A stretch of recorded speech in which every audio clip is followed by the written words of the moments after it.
పిత పుత్ర పవిత్రాత్మ నామమున ఆమేన్.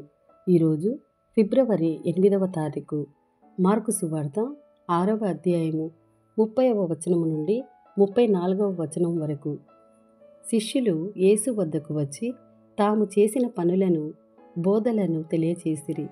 గొప్ప జనసమూహము వారిని చూచుటకై వచ్చుచున్నందున ఆ గురు శిష్యులకు భుజించుటకైనను అవకాశము లేకపోయెను.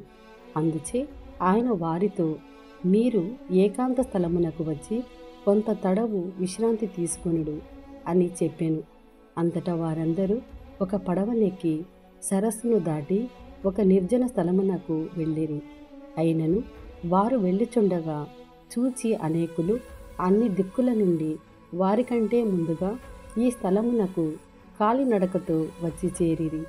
యేసు పడవను దిగి జనసమూహమును చూచి కాపరి లేని గొర్రెల వలెనున్న వారిపై కనికరము కలిగి వారికి అనేక విషయములను బోధింప ఆరంభించెను. ఇది ప్రభుని వాక్కు. సర్వేశ్వరునికి వందనములు.